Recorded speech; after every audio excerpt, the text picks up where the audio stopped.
Assalamualaikum warahmatullahi wabarakatuh. Bismillahirrahmanirrahim. Alhamdulillahirabbil alamin wa bihi nasta'in ala umuri dunya waddin. Wassalatu wassalam ala asrofil anbiya'i wal mursalin wa ala alihi wa ashabihi ajmain amma ba'du.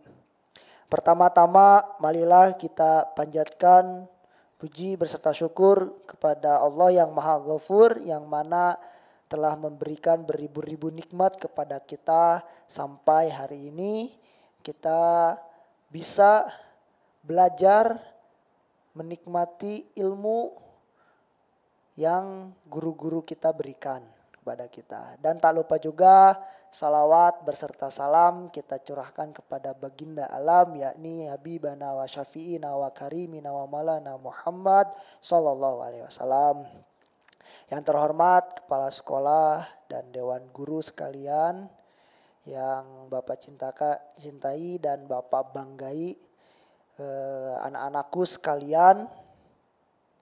Hari ini kita akan sama-sama mendengarkan kerohanian, yaitu judul kali ini tentang keutamaan sebagian ayat Al-Quran atas sebagian ayat lainnya. Ya, jadi ada pengaruh gitu ya antara ayat satu dan ayat yang lain. Gitu. Para ulama berbeda pendapat tentang keutamaan sebagian surat atas sebagian surat lainnya. Keutamaan sebagian ayat atas sebagian ayat lainnya. Dan keutamaan sebagian nama Allah atas sebagian nama Allah lainnya. Allah Subhanahu wa taala telah berfirman, "Ma nansakh min ayatin au nunsiha na'ti bi khairim minha au misliha." Yang artinya, ayat mana saja yang kami hapuskan kedudukan hukumnya atau kami jadikan manusia lupa kepadanya, maka kami datangkan ayat yang lebih baik daripadanya atau yang sebanding dengannya. Quran surat Al-Baqarah ayat 106. Perkataan berkaitan dengan hal ini terdapat dua pendapat. Pendapat pertama, sebagian surat atau ayat tidak memiliki keutamaan atas sebagian surat dan ayat lainnya. Karena semuanya sama-sama sebagai kalam Allah. Begitu pula dengan nama-namanya. Pendapat ini dianut oleh Abu Al-Hasan Al-Asy'ari dan beberapa ahli fikih lainnya. Dalam sebuah riwayat dari Imam Malik dijelaskan tentang makna yang sepaham dengan pendapat mereka tentang masalah ini ya. Jadi pendapat ini gitu ya. Yahya bin Yahya berkata, keutamaan sebagian surat dan ayat terhadap sebagian lainnya adalah pemikiran yang keliru. Oleh karena itu Imam Malik tidak suka mengkonfrontalisir sebagian surat atas sebagian surat lainnya. Ya, mengkonfrontalisir itu adalah membanding-bandingkan ya. Jadi Imam Malik tidak suka gitu ya membanding-bandingkan atau menghadapkan ya antara surat dan surat yang lain gitu ya. Imam Malik tidak setuju dengan itu ya, kurang gitu ya, tidak suka gitu ya. Gitu. Allah berfirman, "Na'ti bi khairim minha au misliha." Ya, kami datangkan surat atau ayat yang lebih baik daripadanya atau yang sebanding dengannya. Quran surat Al-Baqarah ayat 106. Imam Malik berkomentar, ayat ini dihukumi sebagai ayat yang dimansuh atau disebut dihapus ya kedudukan hukumnya. Terus Ibnu Kinanah juga meriwayatkan hal yang serupa dari hadis yang diriwayatkan oleh Imam Malik. Kelompok ini juga berargumen bahwa apabila ada ayat dan surat yang lebih utama, maka akan membuat suatu kecenderungan untuk lebih menonjolkan ayat dan surat yang diutamakan itu. Padahal secara implisit atau kandungan itu semua ayat dan surat itu berada dalam tingkatan yang sama, yaitu sebagai kalam Allah. Ya, sedangkan semua kalam Allah adalah sempurna. Rasulullah SAW bersabda, "Ma fit Taurati wala fil Injili mislu ummil Quran."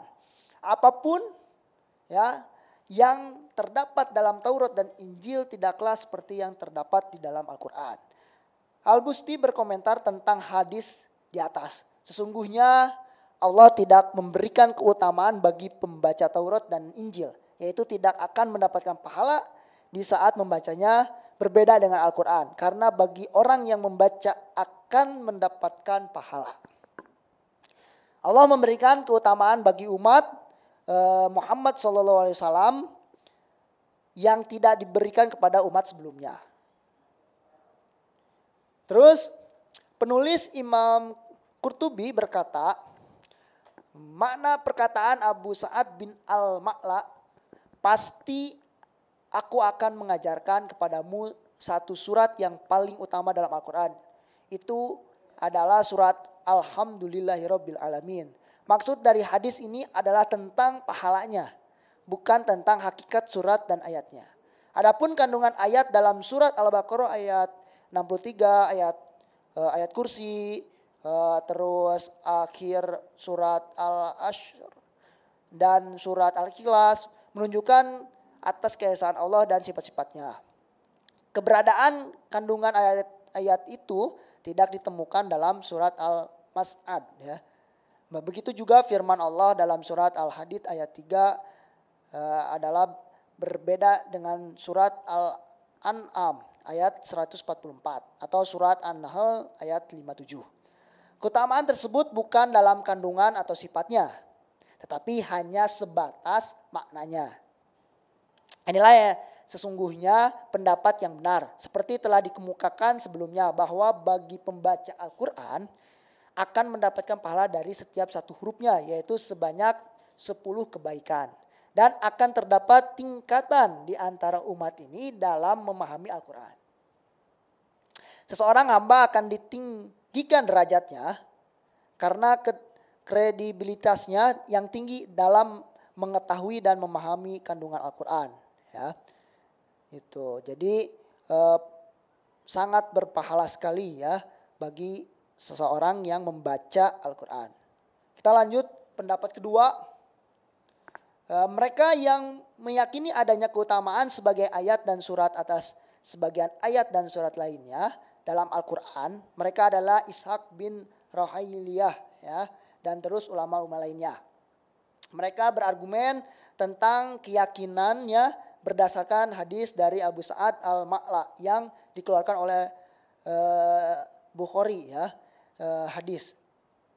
Ia berkata, aku mengerjakan salat di masjid, lalu Rasulullah memanggilku, tetapi aku tidak menghiraukan panggilannya. Aku berkata, wahai Rasulullah, aku sedang mengerjakan salat. Rasulullah menjawab, bukankah Allah berfirman, istajibu lillahi walir rasuli izza da'akum. Ya, penuhilah seruan Allah dan Rasulnya apabila Rasul menyeru kamu sekalian. Quran surat Al-Anfal ayat 24. Kemudian Rasulullah bersabda, Al-u'allimannaka suratan hiya a'zamus suwari fil Qur'ani qabla an takhruja minal masjid. Aku benar-benar akan mengajarkan kepadamu satu surat yang paling agung dari surat-surat lainnya di dalam Al-Quran yang akan kuajarkan sebelum kamu keluar dari masjid. Lalu beliau memegang kedua tanganku ketika beliau akan keluar. Aku bertanya kepadanya, bukankah baginda akan mengajarkan suatu surat yang agung dalam Al-Quran? Maka Rasulullah SAW pun menjawab, Alhamdulillahirrabbilalamin. Hiya sab'u masani wal Qur'anul azimul ladzi utituhu. Ya, artinya Alhamdulillahirrabbilalamin. Al-Fatihah ini gitu ya, surat Al-Fatihah adalah sab'ul mansani, dan ayat-ayat Al-Quran yang agung yang diwahyukannya kepadaku. Juga ada lagi hadis lain diriwayatkan dari Ubay bin Ka'ab radhiyallahu anhu. Ia berkata bahwa Rasulullah SAW pernah bersabda, "Ma'anzalallahu fil Taurati wala fil Inzili mithlu ummil Qur'an, wa hiya sab'u mathani wa hiya muksu matun baini wa baina abdi wali abdi masa'ala." Yang artinya Allah tidak menurunkan firman-firmannya di dalam Taurat dan Injil seperti apa yang terdapat di dalam Al-Quran. Yaitu ayat-ayat As-Abul Masani yang di dalamnya terkandung perjanjian antara Tuhan dan hamba. Allah akan senantiasa mengabulkan setiap permohonan hambanya. Hadis riwayat Tirmizi yang dikutip dalam Al-Muwatta. Yazid bin Zurai telah meriwayatkan suatu hadis. Ia berkata telah menceritakan kepada kami Ruh bin Al-Qasim dari Al-A'la bin Abdurrahman dari bapaknya dari Abu Hurairah radhiyallahu anhu. Ia berkata Rasulullah SAW pernah menemui Ubay sementara dia dalam keadaan sholat. Al-Hadis. Hadis ini diriwayatkan oleh Tirmizi. Ia berkata Qutaibah bin Sa'id telah menceritakan kepada kami. Ia berkata bahwa Abdul Aziz Muhammad menceritakan kepada kami dari Al-A'la. Tirmizi berkata, hadis ini hasan dan sahih. Pembahasan ini juga diriwayatkan oleh Anas bin Malik dalam riwayat Bukhari dan Muslim dari Ubay bin Ka'ab. Ia berkata bahwa Rasulullah SAW pernah bertanya kepadaku, "Wahai Ubay, ayat apakah dalam Al-Quran yang menurutmu paling agung?" Allah dan Rasulnya yang lebih mengetahui. Jawabku, "Wahai Ubay, ayat apakah dalam Al-Quran yang menurutmu sebagai ayat yang paling agung?" Aku menjawab, "Allahu la ilaha illa huwal hayyul qayyum." Maka Rasulullah SAW pun menepuk dadaku. Ibnu Al-Harts berkata, aku terkejut saat mendengar adanya orang-orang yang berselisih paham berbeda pendapat dalam masalah ini.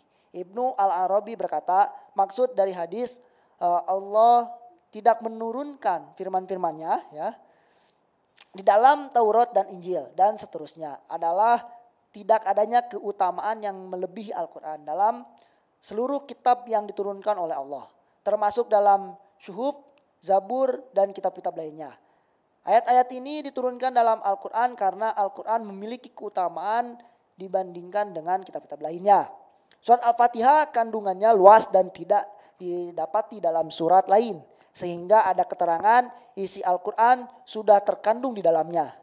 Ia terdiri dari 25 kata yang mencakup seluruh ilmu Al-Quran. Salah satu keistimewaan surat Al-Fatihah yaitu dalam kandungan terdapat perjanjian antara Allah dan hambanya. Surat Al-Fatihah menjadi perantara untuk bertakorub atau mendekat diri gitu ya, kepada Allah.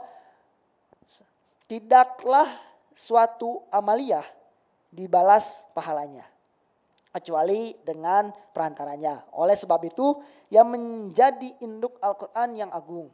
Keistimewaan seperti itu juga berlaku dalam surat Al-Ikhlas yang isinya meliputi sepertiganya Al-Quran.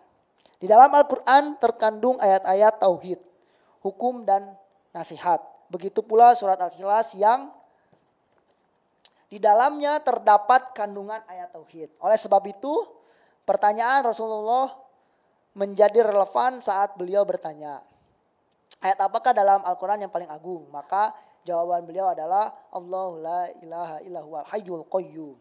Ayat kursi.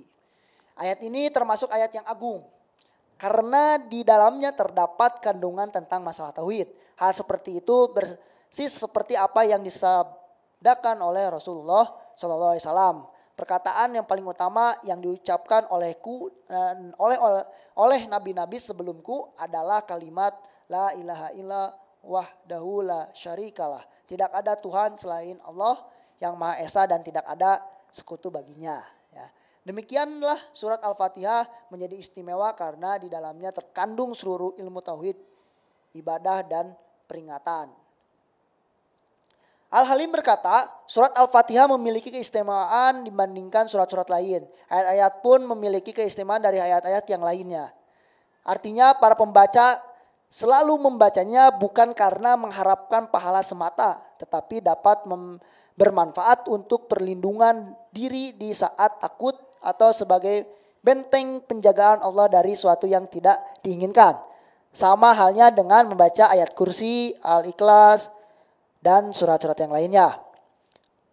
Penulis berkata, telah ditentukan suatu pendapat yang lebih sahih dengan memiliki keistimewaan tersendiri dari dua pendapat tersebut. Hal ini sebagaimana keutamaan salah seorang nabi di antara nabi-nabi alaihi salam lain. Allah berfirman, tilkar rasulu faddalna ba'duhum ala ba'd. Rasul-rasul itu kami lebihkan sebagian dari mereka atas sebagian yang lain. Di antara para nabi ada yang memiliki keistimewaan sebagai ulul azmi kekasih Allah, nabi yang diajak berbicara langsung dan nabi yang diangkat beberapa derajat oleh Allah Subhanahu wa taala. Hal ini dapat dibuktikan dengan keistimewaan mereka yang mendapatkan karomah ya atau mukjizat yang sesungguhnya tak gitu ya. Gitu.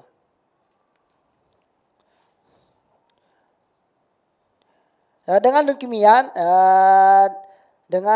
demikian Al-Qur'an adalah mukjizat bagi umat terdahulu dan bagi bangsa-bangsa yang akan datang. Tidak ada seorang pun yang mampu membuat ayat-ayat yang serupa ya. Tidak ada yang bisa meniru ya dengan Al-Qur'an gitu. Dan kitab ini akan kekal selamanya hingga akhir zaman. Hal ini berbeda dengan mukjizat para nabi terdahulu yang keistimewaannya memudar seiring dengan berakhirnya tugas mereka. Di antara mukjizat Nabi Muhammad SAW selain Al-Quran adalah terbelahnya bulan. Dapat berbicara dengan pohon, memberikan makan orang banyak dengan beberapa kurma, dapat memeras air susu dari kambing yang sudah kering bersusuannya, keluarnya air dari sela-sela jari beliau, dan mukjizat lainnya yang tidak dapat oleh nabi-nabi sebelumnya selain oleh beliau semata. Nah, jadi keutamaan Al-Quran itu banyak ya.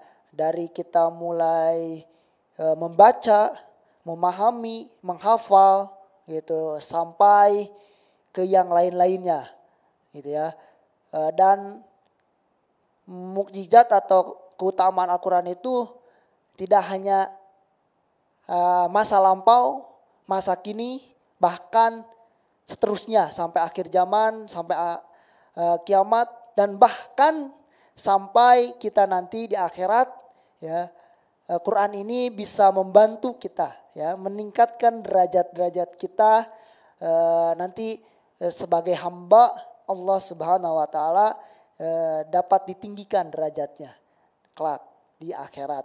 Jadi Al-Quran ini banyak sekali syafaat-syafaatnya, keutamaan-keutamaannya dan mukjizatnya bagi kehidupan di dunia, baik nanti kita kehidupan setelah di dunia yaitu di akhirat kelak. Ya, mungkin itu saja dari Bapak kerohanian hari ini. Tidak bisa menyampaikan terlalu banyak, ya mungkin itu saja. Semoga bermanfaat untuk Bapak secara pribadi dan umumnya kepada anak-anakku sekalian yang mendengarkan kerohanian hari ini. Jangan lupa tonton sampai selesai dan tonton juga kerohanian-kerohanian minggu-minggu yang lalu diulang-ulang untuk menambah ilmu kita di kemudian hari. Itu saja. Akhirul kalam, wallahu muwaffiq ila aqwamit thoriq. Wassalamualaikum warahmatullahi wabarakatuh.